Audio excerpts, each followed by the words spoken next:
तो दोस्तों, उड़ने की आशा के आज के 13 अक्टूबर के एपिसोड की शुरुआत वहीं से होती है जहां रेणुका करवा चौथ की सर्दी के लिए देरी से आने पर साली को ताना मारती है। रेणुका स्पष्ट करती है कि पूजा पाठ और रीति रिवाजों का एक निश्चित समय होता है और लापरवाही से परेशानियां बढ़ सकती है। वो साली को बैठने के लिए आगे कहती है और तीनों बहुओं को आगे की रस्मों को सावधानी से पूरा करने का निर्देश देती है।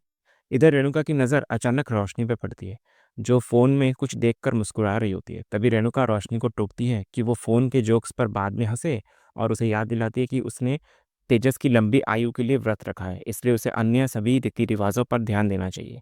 रोशनी इधर माफ़ी मांगती है और मनी मन कहती है कि जीवन में इतनी समस्याएं हैं कि अब जोक्स पर भी हंसी नहीं आती। इसके बाद रिया आगे कहती है कि इतनी जल्दी अगर उठ ही गए हैं तो एक सेल्फी तो बनती है। वो सायली के साथ इतना कहकर सेल्फी लेती है और उसे हैशटैग करवा चौथ के साथ सोशल मीडिया पर पोस्ट कर देती है। इसके बाद रिया रेणुका से माफ़ी मांगते हुए कहती है कि वो व्रत नहीं रख पाएगी क्योंकि उसके लिए पूरे दिन भूखा प्यासा रहना नामुमकिन है। रिया मजाक में कहती है कि अगर वो आकाश की लंबी आयु के लिए व्रत रखेगी तो उसकी अपनी आयु कम हो जाएगी, इसलिए बेहतर होगा कि आकाश ही उसके लिए व्रत रख ले। रिया की बात सुनते ही आकाश वहां आता है और तुरंत सहमत होकर कहता है कि वो रिया के लिए व्रत रख लेगा। तभी परेश और सचिन भी आते हैं। परेश घोषणा करता है कि पिछले साल खराब तबीयत के कारण वो व्रत नहीं रख पाया था, लेकिन इस साल वो रेणुका के लिए व्रत जरूर रखेगा। ये सुनकर रेणुका बहुत खुश नजर आती है, लेकिन सचिन मजाक में परेश को टोकता है और कहता है कि उन्हें व्रत रखने की कोई जरूरत नहीं है, बल्कि उन्हें अपनी सेहत पर ध्यान देना चाहिए। इधर रेणुका भी परेश को समझाती है कि उन्हें उसके लिए व्रत रखने की कोई जरूरत नहीं है। परेश कहता है कि व्रत रखने का फैसला उसका अंतिम फैसला है और जब सचिन और आकाश व्रत रख सकते हैं तो वो क्यों नहीं। तभी इधर रोशनी वहां बैठे तेजस को उठाकर जगाती है, जो बैठे बैठे सो गया होता है। नींद की हालत में तेजस रोशनी से कहता है कि वो इस बार उससे व्रत के चक्कर में ना फंसाए। वो कहता है कि पिछली बार तो उसने किसी तरह कर लिया था, लेकिन इस बार रोशनी ही दोनों के लिए व्रत रख ले। ये सुनकर सचिन हैरानी से पूछता है कि तेजस यहीं पर है क्या। तो तेजस कहता है कि करवा चौथ के दिन वो अपनी बाबू के साथ नहीं रहेगा तो कहाँ रहेगा। तभी रोशनी तेजस से कहती है कि अगर वो उसके लिए व्रत नहीं रखेगा तो वो भी उसके लिए व्रत नहीं रखने वाली। तेजस इसे ब्लैकमेलिंग बताने लगता है और कहता है कि खाना उसकी कमजोरी है, इसलिए उसे समझना चाहिए उसकी बात। लेकिन रोशनी तुरंत जवाब में कहती है कि ये ब्लैकमेलिंग नहीं बल्कि इक्वलिटी है। अंत में रेणुका सबको चुप कराती है और कहती है कि अब बहुत हो गया टाइम पास। फिर वो सरगी की रस्म शुरू करने का निर्देश देती है। इधर सरगी की रस्म शुरू होने से पहले साइली धीरे से रिया को एक बार फिर व्रत रखने के लिए सोचने को कहती है। साइली रिया को समझाती है कि व्रत से उसकी डाइटिंग हो जाएगी और बॉडी भी डिटॉक्सिफाई हो जाएगी। वो रिया को आश्वस्त करती है कि वो उसके साथ है, इसलिए उसे चिंता करने की जरूरत नहीं है। तो रिया इस शर्त पर मान जाती है कि अगर वो बेहोश हो गई तो साइली को ही उसे संभालना पड़ेगा। तो साइली हंसकर उसे यकीन दिलाती है कि कुछ नहीं होगा। इधर इधर रिया जैसे ही सर्गी के थाल में से मिठाई उठाकर खुद खाने लगती है तो रेणुका उसे रोकती है। रेणुका स्पष्ट करती है कि परंपरा के अनुसार सास ही बहुओं को पहला निवाला खिलाती है। सबसे पहले इधर रेणुका रोशनी के पास जाती है और अपने हाथों से उसे खिलाती है। रोशनी रेणुका के पैर छूकर आशीर्वाद लेती है। रेणुका उसे आशीर्वाद देती है और कहती है कि वो उसके बेटे तेजस को खुश रखे और खुद भी सदा सुहागन रहे। इसके बाद रेणुका रिया के पास जाती है और उसे भी खिलाती है। रिया खाकर केवल थैंक्स आंटी कहकर रुक जाती है। तभी आकाश टोकता है कि सिर्फ धन्यवाद नहीं बल्कि उसे आशीर्वाद भी लेना चाहिए। तो रिया फिर रेणुका के पैर छूकर आशीर्वाद लेती है और रेणुका भी उसे आशीर्वाद देती हुई नजर आती है। फिर अब सायली की बारी आती है, लेकिन रेणुका उसके पास ना जाकर चुपचाप अपनी जगह पर बैठ जाती है। ये देखकर सायली को बुरा महसूस होता है। हालांकि कुछ ही क्षणों में रेणुका अचानक उठती है और सायली के पास जाकर उसे भी अपने हाथों से खिलाती है। सायली रेणुका का आशीर्वाद लेती है और रेणुका उसे भी सदा सुहागन रहने का आशीर्वाद देती है। तो सायली भी रेणुका को धन्यवाद कहती है। फिर इस घटनाक्रम पर सचिन कटाक्ष करते हुए कहता है कि चाहे गुस्से में ही सही, लेकिन आखिरकार किसी ने तो रीति रिवाज पूरा किया। परेश भी इस बदलाव को देखकर रेणुका की तारीफ करता है कि उन्हें देखकर अच्छा लगा कि वो धीरे धीरे बदल रही है। तो रेणुका बात को आगे बढ़ाने से रोकते हुए कहती है कि इतनी सी बात को इतना तूल देने की जरूरत नहीं है। इसके बाद सब लोग शांति से बैठकर सरगी पूरी करते हैं। इधर खाने के दौरान तेजस धीरे से रोशनी को कहता है कि बैंक वाला आने वाला है, इसीलिए वो फिंगर क्रॉस रखता है कि सब कुछ अच्छा हो। रोशनी उसे चिंता न करने को कहती है और भरोसा दिलाती है कि सब ठीक होगा। उनकी ये फुसफुसाहट सचिन का ध्यान खींचती है।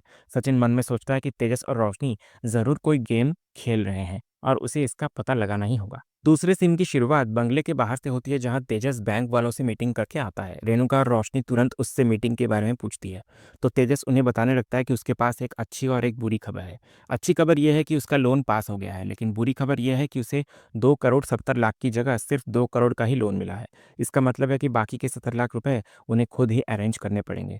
ये सुनकर रेणुका घबरा जाती है। उसे डर लगने लगता है कि अगर पैसों का इंतजाम नहीं हुआ तो यह आलीशान बंगला उनके हाथ से निकल जाएगा और उनके 30 लाख रुपए भी डूब जाएंगे। तो तेजस रेणुका को दिलासा देता है कि वो कुछ ना कुछ ज़रूर करेगा, लेकिन रेणुका की चिंता कम नहीं होती और वो कहती है कि उसे हर हाल में ये घर चाहिए। अगले सीन में पूरा परिवार हॉल में इकट्ठा होता है। तेजस असली मुद्दे पर आता है और परेश को बताता है कि 3 करोड़ के बंगले के लिए 30 लाख उसके पास है और 2 करोड़ का लोन भी मिल गया है। फिर वो सीधे सीधे परेश से कहता है कि बाकी बचे 70 लाख रुपए के लिए उसे परेश की हेल्प चाहिए। तो तेजस की ये मांग सुनकर वहीं खड़ा सचिन परेश को बोलता है कि बाबा, अब आया ना ऊंट पहाड़ के नीचे। फिर सचिन तेजस को बोलता है कि 70 लाख कम पड़ रहे हैं तो क्या बाबा, क्या इधर बैंक में डाका डालकर तुझे 70 लाख देगा क्या? बाबा से क्यों मांग रहा है तू? तो परेश इधर सचिन को चुप कराता है और तेजस को कहता है कि वो समझ सकता है कि तेजस को उसकी हेल्प चाहिए, लेकिन इतनी बड़ी राशि 70 लाख रुपए वो खुद कहाँ से लाएगा? इस पर तेजस एक चौंकाने वाला प्रस्ताव रखता है। वो कहता है कि ये राशि लाना बहुत आसान है। परेश पुश्तैनी संपत्ति में से तेजस को उसका हिस्सा दे दे, जिससे वो अपना नया घर खरीद लेगा। ये सुनकर घर के सभी लोग हैरान रह जाते हैं। इधर सचिन गुस्से में तेजस को लीचड़ कहता है, जिसका इरादा सब कुछ बेचकर परिवार को सड़क पर लाने का है, सिर्फ अपना घर खरीदने के लिए। परेश तेजस से पुष्टि करता है कि क्या उसे सच में संपत्ति में हिस्सा चाहिए। तो तेजस अपना विचार समझाने लगता है कि वो घर अगर बेच दिया जाए तो आकाश अपने हिस्से से रेस्टोरेंट खोल लेगा, सचिन को जो करना है वो कर लेगा और वो अपने हिस्से से ये घर खरीद लेगा। ये एकदम सीधा तरीका है। तो आकाश इस बात पर भड़क जाता है। इधर आकाश तेजस से सवाल करता है कि उसके दिमाग में प्रॉपर्टी और हिस्से जैसी बातें कहाँ से आ रही है। आकाश इस बात पर भी हैरान होता है कि तेजस इतना बड़ा लोन यानी कि 2 करोड़ का लोन चुकाएगा कैसे, और वो पिछले लोन यानी कि जो आकाश से उसने लिया था उससे कैसे चुकाएगा। इतना कहकर वो अधूरी बात करके चुप हो जाता है। इस बहस के बीच रिया अपनी चिंता जाहिर करती है। उसे लगता है कि आकाश और तेजस के बीच कुछ दिनों से बड़ा कुछ छिपाया जा रहा है और उसे पहले से ही किसी गड़बड़ी का अंदेशा था। इधर एक तरफ सचिन साइली से तेजस का मजाक उड़ाते हुए कहता है कि वो बस सबकी फिक्र करने का नाटक कर रहा है। दूसरी तरफ रोशनी तुरंत तेजस का बचाव करती है और कहती है कि वो सबकी परवाह करता है और भविष्य की सुरक्षा के लिए ही वो घर खरीदना चाहता है। इधर तेजस गुस्से में सचिन पर तंज कसता है कि उसका तो कोई भविष्य है नहीं, इसलिए उसे दूसरों के मामले में दखल नहीं देना चाहिए। तो जवाब में वहीं खड़ी साइली मजबूती से तेजस को कहती है कि उन्हें अपने भविष्य की चिंता करने के लिए उसकी ज़रूरत नहीं है और वो अपना बिजनेस संभालना अच्छे से जानते हैं। इधर रोशनी भी कहती है कि वो भी तो अपने मेहनत से घर ले रहे हैं ना। तो सचिन साफ करता हुआ कहता है कि उन्हें नया घर खरीदने से कोई दिक्कत नहीं है, लेकिन जो मौजूदा घर है वो सबका है और किसी भी कीमत पर वो बिकेगा नहीं। वो उन्हें आगे चुनौती देता है कि जो करना है कर लो, पर घर नहीं बिकने वाला। आखिर में इधर परेश तेजस को कहता है कि ये घर असल में रेणुका के पिता ने उन्हें शादी में दिया था। उन्होंने अपने ससुर को वचन दिया था कि वो हमेशा घर और उनकी बेटी दोनों का ख्याल रखेंगे। परेश कहता है कि वो अपने जीते जी उस वचन को नहीं तोड़ सकते। फिर ये सुनकर तेजस जब 70 लाख रुपए का सवाल अपने पिता परेश से पूछता है कि वो कहाँ से लाएगा, तो परेश उसे अपनी माँ रेणुका से जवाब मांगने को कहता है, जिसकी खामोशी में ही जवाब छिपा है। फिर तेजस अपनी माँ रेणुका से मदद की गुहार लगाता है, लेकिन वो ये कहकर पल्ला झाड़ लेती है कि उसे ये उम्मीद नहीं थी कि तेजस ये सब सोच रहा है।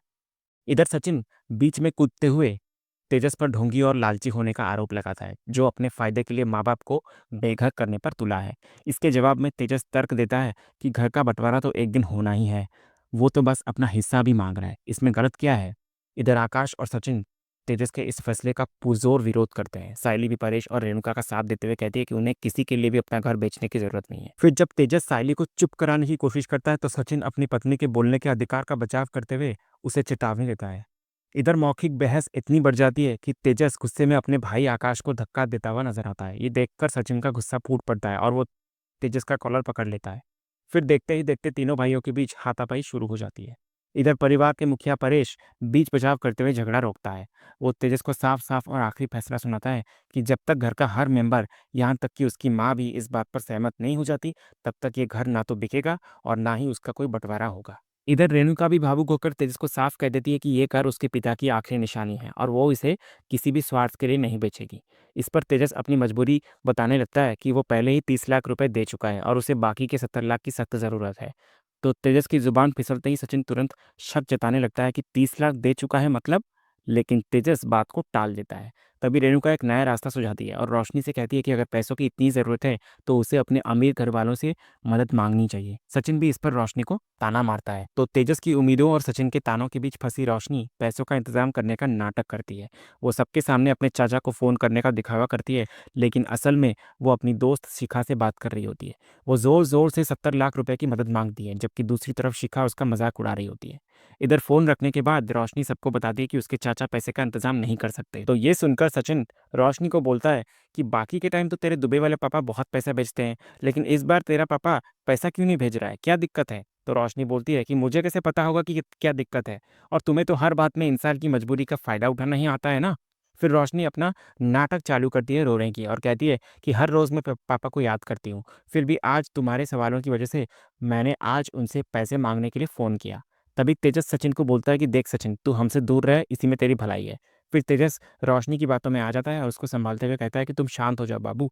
इधर कोशिश नाकाम होने के बाद तेजस परेश को कहता है कि बाबा, रोशनी ने भी अब कोशिश कर ली है, अब तो तू मान जा। लेकिन परेश साफ कहता हुआ नजर आता है कि असली फैसला उसकी माँ रेणुका का है। इसके बाद परेश, आकाश और रिया वहां से चले जाते हैं। तेजस उम्मीद से अपनी माँ की तरफ देखता है, पर रेणुका अपना फैसला दोहराती है कि वो किसी भी कीमत पर घर नहीं बेचेगी, और तेजस को खुद पैसों का इंतजाम करने को कहकर चली जाती है। इधर हताश तेजस भी रोशनी को लेकर उनके पीछे पीछे जाने लगता है। इधर सचिन साइली से तेजस के स्वार्थ की बात करता है कि कैसे वो अपना घर बनाने के लिए सबका घर बिकवाने पर तुला है। तभी साइली एक चौंकाने वाली बात कहती है। उसे लगता है रोशनी ने अपने काका को कोई फ़ोन नहीं किया था, बल्कि वो अकेले में बात करने का नाटक कर रही थी। सचिन भी इस बात से सहमत होता हुआ नजर आता है। दोनों को यकीन हो जाता है कि तेजस और रोशनी मिलकर कोई बड़ा नाटक कर रहे हैं, लेकिन वो ठान लेते हैं कि घर तो बिकने नहीं देंगे। इधर दूसरी तरफ कमरे में आकर तेजस का गुस्सा फूट पड़ता है। वो रोशनी से शिकायत करता है कि उसका परिवार कभी उसकी मदद नहीं करता। उसने प्यार से बात की, लेकिन बदले में उसे सिर्फ निराशा हाथ लगी।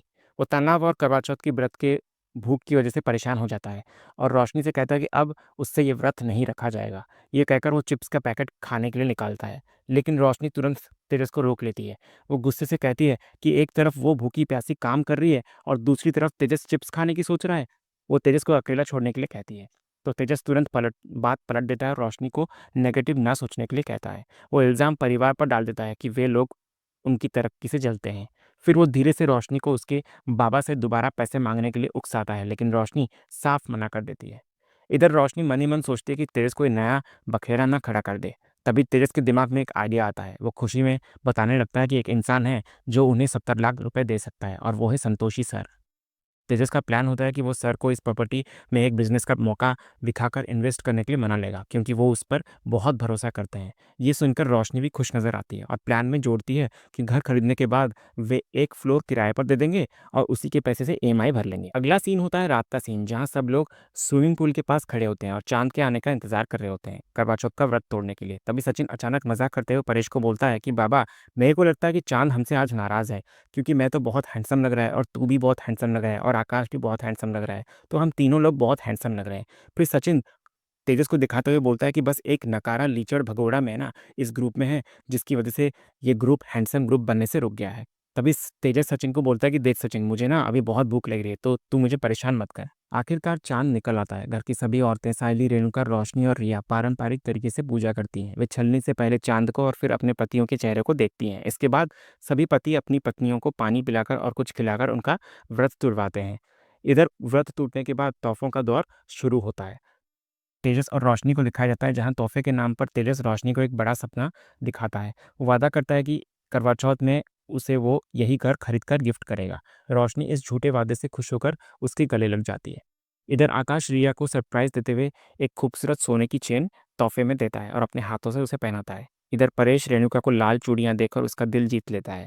जब वो खुद उसे चूड़ियां पहनाता है तो रेणुका भावुक होकर कहती है कि वो बहुत बदल गया है और पहले से ज़्यादा अच्छा हो गया है। इधर सायली को लगता है कि सचिन काम की वजह से गिफ्ट नहीं ला पाया, लेकिन सचिन उसे चांदी की पायल देकर चौंका देता है। वो बताने लगता है कि वो बहुत समय से पैसे जोड़कर अपनी पत्नी के लिए ये कीमती तोहफा लाया है। फिर वो घुटनों पर बैठकर अपनी हाथों से सायली को पायल पहनाता है। ये सीन उनके गहरे प्यार को दिखाता है। इधर माहौल को हल्का करते हुए आगे परेश ऐलान करता है कि आज रात का खाना उसकी तरफ से है और उसने पहले ही ऑर्डर कर दिया है। इधर तेजस ये सुनकर सबसे ज़्यादा खुश नजर आता है, तो परेश मजाक में कहता है कि उसने तेजस के लिए ज़्यादा ही मंगवाया है खाना। इसके बाद पूरा परिवार साथ में खाना खाने के लिए अंदर चला जाता है। इधर जब सब लोग खाना खाने अंदर चले जाते हैं, सचिन सायली को रोक लेता है। दोनों स्विमिंग पूल के पास चांदनी रात में बैठ जाते हैं। सायली अपनी चिंता जाहिर करती है कि इस खूबसूरत माहौल के बावजूद उसके मन में अभी भी एक डर है। सचिन उसकी बात समझता है और बताने लगता है कि तेजस की बंटवारे वाली बात से उसका दिमाग काम नहीं कर रहा। वो अफसोस जताने लगता है कि तेजस अपने ही माँ बाप को घर से अलग करने पर तुला है। सचिन भावुक होकर आगे कहता है कि उसने बचपन से कभी घर में सच्ची सुख शांति नहीं देखी, बस उसके बारे में सुना है सिर्फ। फिर सचिन सायली के सामने अपने दिल का सबसे बड़ा सपना रखता है। वो एक ऐसा घर बनाना चाहता है जहाँ सिर्फ सुख और शांति हो, जहाँ वो सायली, परेश, रेणुका और आकाश रिया सब एक साथ खुशी से रहे। उसे शक होता है कि वो ये कर पाएगा कि नहीं, पर वो हार नहीं मानता। सायली उसका हाथ थामकर उसे यकीन दिलाती है कि वो ऐसा घर जरूर बनाएगा। उसे सचिन पर भरोसा है पूरा। इधर माहौल को हल्का करते हुए सचिन मजाक में कहता है कि वो अपने सपनों के घर में बाहर बोर्ड लगवाएगा कि बनावटी और चालाक लोगों को आना मना है, जिसका इशारा साफ तौर पर रोशनी और तेजस की तरफ था। तो सायली उसे टोकती है, लेकिन सचिन उसकी बात को टालकर उस पर पानी छिड़क देता है। फिर ये एक प्यारी सी नोकझोंक में बदल जाता है और दोनों एक दूसरे पर पानी फेंकने लगते हैं। इसी चुलबुले पल के बीच माहौल रोमांटिक हो जाता है। एक खूबसूरत सा गाना बजता है और सचिन प्यार से सायली के माथे पर चूमता है। तभी अचानक सचिन का फ़ोन बजता है। फ़ोन पर उसकी कनाडा वाली मैडम यानी कि ईशा होती है, जो बताती है कि वो कल सुबह मुंबई पहुंच रही है और उसे एयरपोर्ट से पिकअप करने के लिए सचिन की गाड़ी चाहिए। सचिन वादा निभाने के लिए हामी भर देता है। इधर फ़ोन रखने के बाद सचिन सायली को सुबह की सवारी के बारे में बताने लगता है। तो सायली कहती है कि उन्हें जल्दी सो जाना चाहिए, लेकिन सचिन अब भी इस रात को ख़त्म नहीं करना चाहता। वो प्यार से सायली का हाथ पकड़कर उसे अपने करीब खींच लेता है और दोनों साथ बैठकर चांद को निहारने लगते हैं। और इसी शांत और प्यारे पल वाले सीन के साथ आज का ये एपिसोड यहीं खत्म होता है। तो दोस्तों, आज का ये वीडियो आपको कैसा लगा कमेंट के जरिए हमें ज़रूर बताइएगा और कमेंट में हाइप करना भी मत भूलिएगा और वीडियो को लाइक भी कीजिएगा, शेयर भी कीजिएगा और सब्सक्राइब करना तो बिल्कुल भी मत भूलिएगा, ताकि ऐसे ही रोज़ लेटेस्ट एपिसोड के अपडेट्स आप टेलीविजन से पहले पा सकें। तो मिलते हैं हम एक नए एपिसोड के रिव्यू में। तब तक के लिए स्वस्थ रहें, मस्त रहें।